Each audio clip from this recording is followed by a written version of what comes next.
El gato negro. No espero ni pido que alguien crea en el extraño aunque simple relato que me dispongo a escribir. Loco estaría si lo esperara, cuando mis sentidos rechazan su propia evidencia. Pero no estoy loco y sé muy bien que esto no es un sueño. Mañana voy a morir y quisiera aliviar hoy mi alma. Mi propósito inmediato consiste en poner de manifiesto, simple, sucintamente y sin comentarios, una serie de episodios domésticos. Las consecuencias de esos episodios me han aterrorizado, me han torturado y por fin me han destruido. Pero no intentaré explicarlos.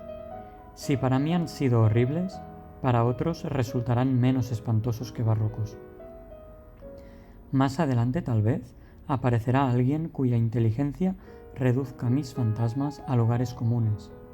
Una inteligencia más serena, más lógica y mucho menos excitable que la mía, capaz de ver en las circunstancias que temerosamente describiré una vulgar sucesión de causas y efectos naturales.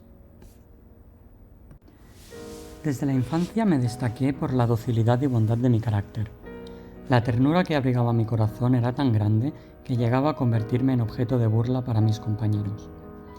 Me gustaban especialmente los animales, y mis padres me permitían tener una gran variedad. Pasaba a su lado la mayor parte del tiempo, y jamás me sentía más feliz que cuando les daba de comer y los acariciaba.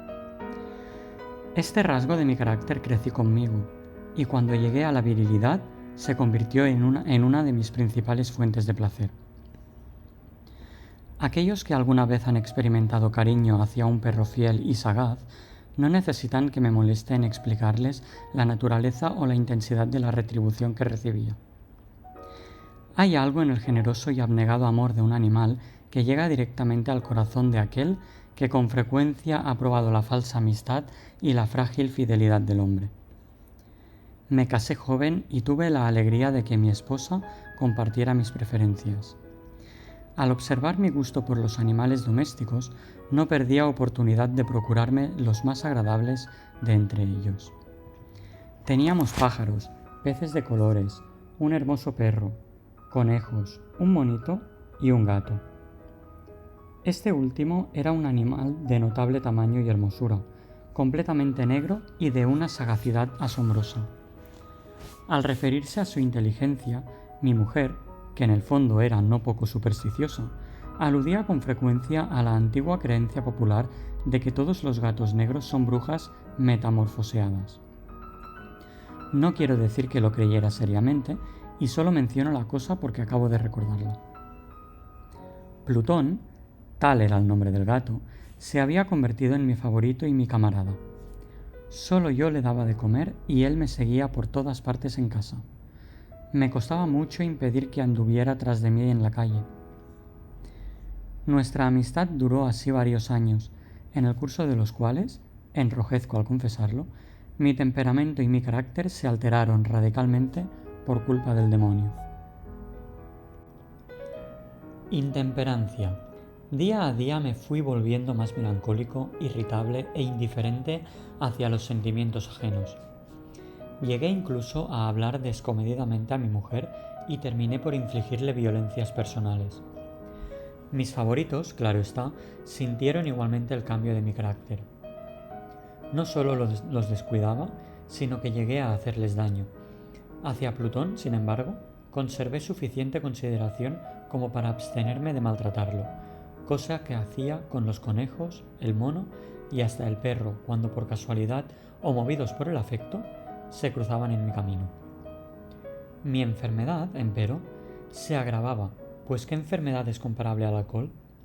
Y finalmente el mismo Plutón, que ya estaba viejo y por tanto algo enojadizo, empezó a sufrir las consecuencias de mi mal humor. Una noche en que volvía a casa completamente embriagado después de una de mis correrías por la ciudad, me pareció que el gato evitaba mi presencia. Lo alcé en brazos, pero asustado por mi violencia, me mordió ligeramente en la mano. Al punto se apoderó de mí una furia demoníaca y ya no supe lo que hacía. Fue como si la raíz de mi alma se separara de golpe de mi cuerpo. Una maldad más que diabólica, alimentada por la ginebra, estremeció cada fibra de mi ser. Sacando del bolsillo del chaleco un cortaplumas, lo abrí mientras sujetaba al pobre animal por el pescuezo y deliberadamente le hice saltar un ojo. Enrojezco, me abraso, tiemblo mientras escribo tan condenable atrocidad. Cuando la razón retornó con la mañana, cuando hube disipado en el sueño los vapores de la orgía nocturna, sentí que el horror se mezclaba con el remordimiento ante el crimen cometido. Pero mi sentimiento era débil y ambiguo, no alcanzaba a interesar al alma. Una vez más me hundí en los excesos y muy pronto ahogué en vino los recuerdos de lo sucedido. El gato, entretanto, mejoraba poco a poco.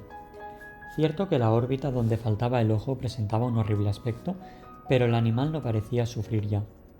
Se paseaba como de costumbre por la casa, aunque, como es de imaginar, huía aterrorizado al verme. Me quedaba aún bastante de mi antigua manera de ser para sentirme agraviado por la evidente antipatía de un animal que alguna vez me había querido tanto. Pero ese sentimiento no tardó en ceder paso a la irritación, y entonces, para mi caída final e irrevocable, se presentó el espíritu de la perversidad. La filosofía no tiene en cuenta este espíritu, y sin embargo, tan seguro estoy de que mi alma existe como de que la perversidad es uno de los impulsos primordiales del corazón humano, una de las facultades primarias indivisibles, uno de esos sentimientos que dirigen el carácter del hombre. ¿Quién no se ha sorprendido a sí mismo 100 veces en momentos en que cometía una acción tonta o malvada por la simple razón de que no debía cometerla? ¿No hay en nosotros una tendencia permanente que enfrenta descaradamente al buen sentido, una tendencia a transgredir lo que constituye la ley por el solo hecho de serlo? Este espíritu de perversidad se presentó, como he dicho, en mi caída final. Y el insondable anhelo que tenía mi alma de vejarse a sí misma, de violentar su propia naturaleza, de hacer mal por el mal mismo, me incitó a continuar y finalmente a consumar el suplicio que había infligido a la inocente bestia. Una mañana, obrando a sangre fría, le pasé un lazo por el pescuezo y lo ahorqué en la rama de un árbol. Lo ahorqué mientras las lágrimas manaban de mis ojos y el más amargo remordimiento me apretaba el corazón. Lo ahorqué porque recordaba que me había querido y porque estaba seguro de que no me había dado motivo para matarlo. Lo ahorqué porque sabía que al hacerlo cometía un pecado mortal que comprometía mi alma hasta llevarla, si ello fuera posible, más allá del alcance de la infinita misericordia del Dios más misericordioso y más terrible. La noche de aquel mismo día en que cometí tan cruel acción, me despertaron gritos de ¡incendio! Las cortinas de mi cama eran una llama viva y toda la casa estaba ardiendo. Con gran dificultad pudimos escapar de la conflagración, mi mujer, un sirviente y yo. Todo quedó destruido.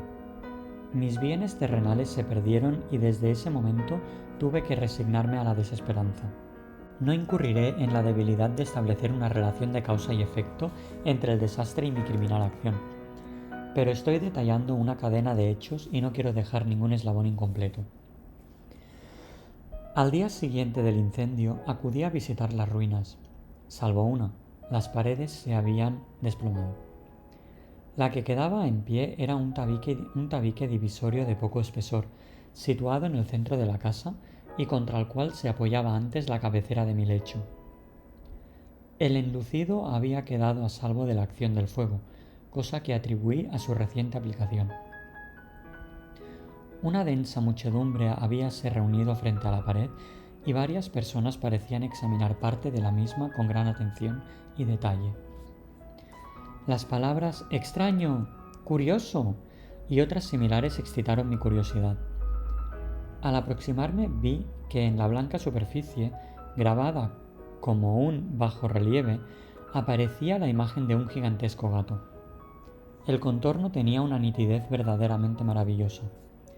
Había una soga alrededor del pescuezo del animal.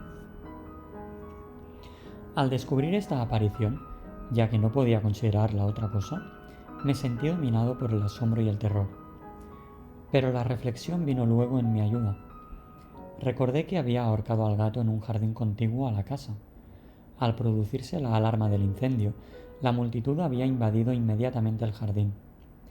Alguien debió de cortar la soga y tirar al gato en mi habitación por la ventana abierta. Sin duda, habían tratado de despertarme en esa forma. Probablemente la caída de las paredes comprimió a la víctima de mi crueldad contra el enlucido recién aplicado, cuya cal, junto con la acción de las llamas y el amoníaco del cadáver, produjo la imagen que acababa de ver. Si bien en esta forma quedó satisfecha mi razón, ya que no mi conciencia, sobre el extraño episodio, lo ocurrido impresionó profundamente mi imaginación. Durante muchos meses no pude librarme del fantasma del gato, y en todo ese tiempo dominó mi espíritu un sentimiento informe que se parecía, sin serlo, al remordimiento. Llegué al punto de lamentar la pérdida del animal y buscar en los viles antros que habitualmente frecuentaba algún otro de la misma especie y apariencia que pudiera ocupar su lugar. Una noche en que borracho a medias me hallaba en una taberna más que infame, reclamó mi atención algo negro posado sobre uno de los enormes toneles de ginebra que constituían el principal moblaje del lugar. Durante algunos minutos había estado mirando dicho tonel y me sorprendió no haber advertido antes la presencia de la mancha negra en lo alto. Me aproximé y la toqué con la mano. Era un gato negro muy grande, tan grande como Plutón y absolutamente igual a este, salvo un detalle. Plutón no tenía el menor pelo blanco en el cuerpo, mientras este gato mostraba una vasta, aunque indefinida mancha blanca que le cubría casi todo el pecho. Al sentirse acariciado se enderezó prontamente. Ronroneando con fuerza, se frotó contra mi mano y pareció encantado de mis atenciones. Acababa, pues, de encontrar el animal que precisamente andaba buscando. De inmediato propuse su compra al tabernero, pero me contestó que el animal no era suyo y que jamás lo había visto antes ni sabía nada de él. Continué acariciando al gato, y cuando me disponía a volver a casa, el animal pareció dispuesto a acompañarme. Le permití que lo hiciera, deteniéndome una y otra vez para inclinarme y acariciarlo. Cuando estuvo en casa, se acostumbró a ella de inmediato y se convirtió en el gran favorito de mi mujer. Por mi parte, pronto sentí nacer en mí una antipatía hacia aquel animal. Era exactamente lo contrario de lo que había anticipado, pero sin que pueda decir cómo ni por qué, su marcado cariño por mí me disgustaba y me fatigaba. Gradualmente, el sentimiento de disgusto y fatiga creció hasta alcanzar la amargura del odio. Evitaba encontrarme con el animal. Un resto de vergüenza y el recuerdo de mi crueldad de antaño me vedaban maltratarlo. Durante algunas semanas me abstuve de pegarle o de hacerlo víctima de cualquier violencia. Pero gradualmente, muy gradualmente, llegué a mirarlo con inexpresable odio y a huir en silencio de su detestable presencia, como si fuera una emanación de la peste. Lo que sin duda contribuyó a aumentar mi odio fue descubrir, a la mañana siguiente de haberlo traído a casa, que aquel gato, igual que Plutón, era tuerto. Esta circunstancia fue precisamente la que lo hizo más grato a mi mujer, quien, como ya dije, poseía en alto grado esos sentimientos humanitarios que alguna vez habían sido mi rasgo distintivo y la fuente de mis placeres más simples y más puros. El cariño del gato por mí parecía aumentar en el mismo grado que mi aversión. Seguía mis pasos con una pertinencia que me costaría hacer entender al lector. Dondequiera que me sentara, venía a ovillarse bajo mi silla o saltaba a mis rodillas, prodigándome sus odiosas caricias. Si echaba a caminar, se metía entre mis pies, amenazando con hacerme caer, o bien clavaba sus largas y afiladas uñas en mis ropas para poder trepar hasta mi pecho. En esos momentos, aunque ansiaba aniquilarlo de un solo golpe, me sentía paralizado por el recuerdo de mi primer crimen, pero sobre todo, quiero confesarlo ahora mismo, por un espantoso temor al animal. Aquel temor no era precisamente miedo de un mal físico, y sin embargo me sería imposible definirlo de otra manera. Me siento casi avergonzado de reconocer, sí, aun en esta celda de criminales me siento casi avergonzado de reconocer, que el terror, el espanto que aquel animal me inspiraba, era intensificado por una de las más insensatas quimeras que sería dado a concebir. Más de una vez mi mujer me había llamado la atención sobre la forma de la mancha blanca de la cual ya he hablado, y que constituía la única diferencia entre el extraño animal y el que yo había matado. El lector recordará que esta mancha, aunque grande, me había parecido al principio de forma indefinida, pero gradualmente, de manera tan imperceptible que mi razón luchó durante largo tiempo por rechazarla como fantástica, la mancha fue asumiendo un contorno de rigurosa precisión. Representaba ahora algo que me estremezco al nombrar, y por ello odiaba, temía y hubiera querido librarme del monstruo si hubiese sido capaz de atreverme. Representaba, digo, la imagen de una cosa atroz, siniestra, la imagen del patíbulo. Oh lúgubre y terrible máquina del horror y del crimen, de la agonía y de la muerte. Me sentí entonces más miserable que todas las miserias humanas. Pensar que una bestia, cuyo semejante había yo destruido desdeñosamente, una bestia era capaz de producir tan insoportable angustia en un hombre creado a imagen y semejanza de Dios. Ay, ni de día ni de noche pude ya gozar de la bendición del reposo. De día, aquella criatura no me dejaba un instante solo.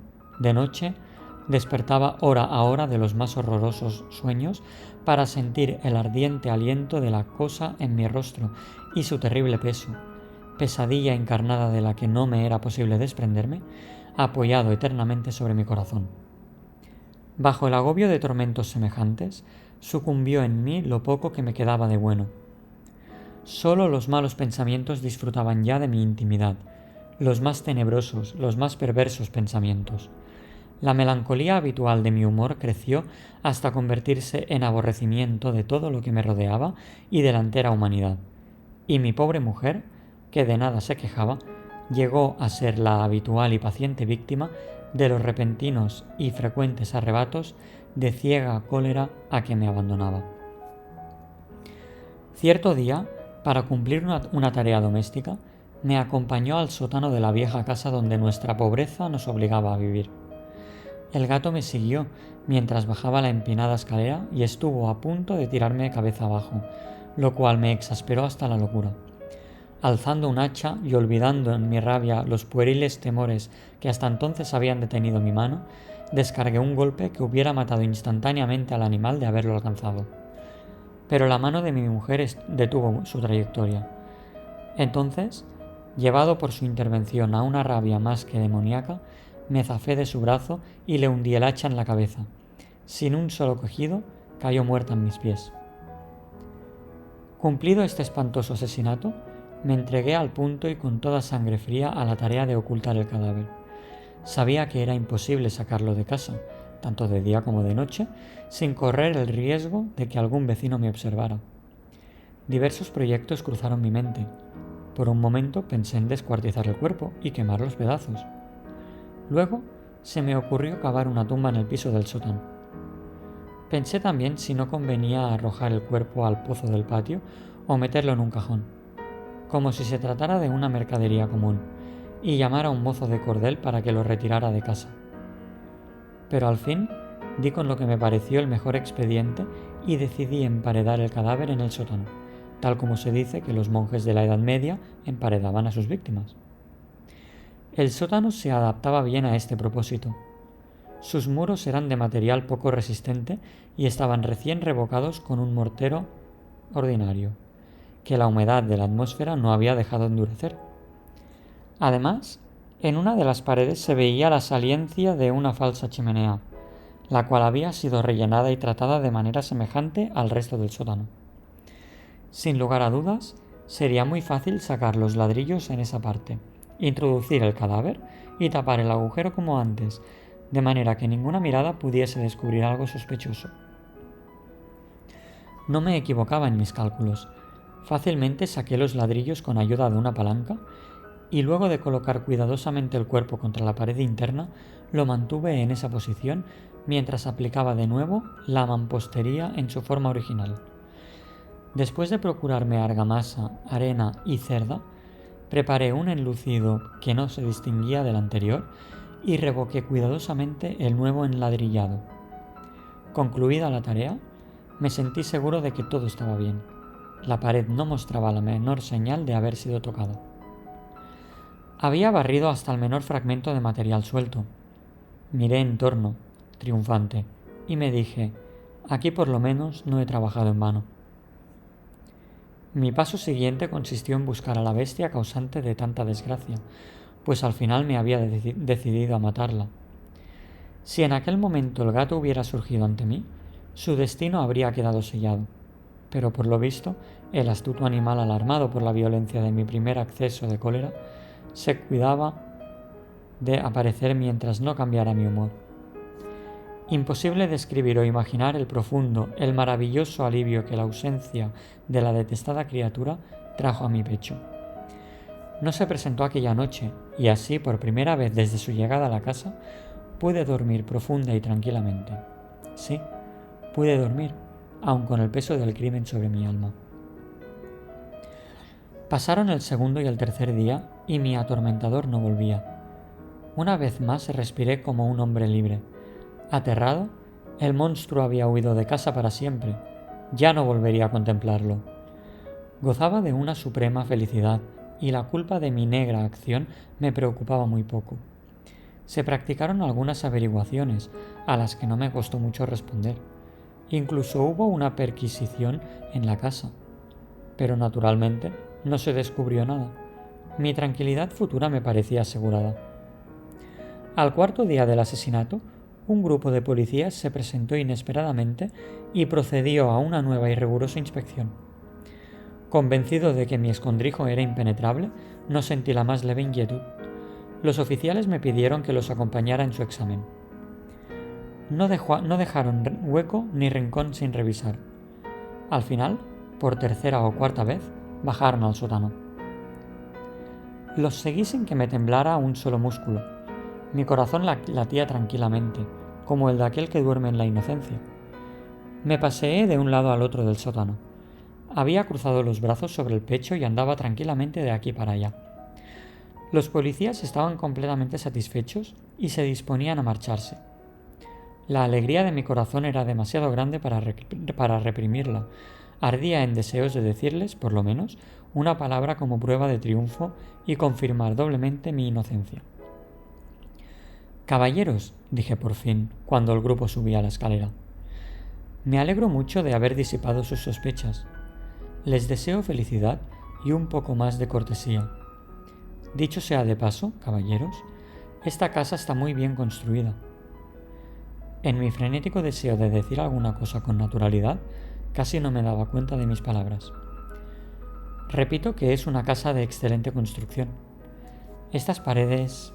¿Ya se marchan ustedes, caballeros? Tienen una gran solidez. Y entonces, arrastrado por mis propias bravatas, golpeé fuertemente con el bastón que llevaba en la mano sobre la pared del enladrillado tras de la cual se hallaba el cadáver de la esposa de mi corazón. Que Dios me proteja y me libre de las garras del archidemonio. Apenas había cesado el eco de mis golpes cuando una voz respondió desde dentro de la tumba. Un quejido, sordo y entrecortado al comienzo, semejante al sollozar de un niño, que luego creció rápidamente hasta convertirse en un largo, agudo y continuo alarido, anormal como inhumano, un aullido, un clamor de lamentación, mitad de horror, mitad de triunfo, como sólo puede haber brotado en el infierno de la garganta de los condenados en su agonía y de los demonios exultantes en la condenación. Hablar de lo que pensé en ese momento sería locura. Presa de vértigo, fui tambaleándome hasta la pared opuesta. Por un instante, el grupo de hombres en la escalera quedó paralizado por el terror. Luego, una docena de robustos brazos atacaron la pared, que cayó de una pieza. El cadáver, ya muy corrompido y manchado de sangre coagulada, apareció de pie ante los ojos de los espectadores. Sobre su cabeza, con la roja boca abierta y el único ojo como de fuego, estaba agazapada la horrible bestia cuya astucia me había inducido al asesinato y cuya voz delatadora me entregaba al verdugo. Había emparedado al monstruo en la tumba. Y nada, hasta aquí la primera narración del del libro. Espero que os haya gustado. Dejadme en comentarios vuestra opinión y bueno, veremos si continuamos con este tipo de vídeos, si no, en función de si os gustan, si nos gustan, etcétera. Vale, así que gracias. Ya sabéis, suscribiros si os ha gustado o si os gusta el resto de contenido que subo. Dadle a la campanita para que YouTube os notifique cuando suba un nuevo vídeo. Deditos para arriba, comentarios abajo, por favor, que ya sabéis que nos ayudan un montón. Y compartid el vídeo, compartidlo con otras personas a las que les pueda gustar. Y nos vemos en un próximo vídeo. Adiós.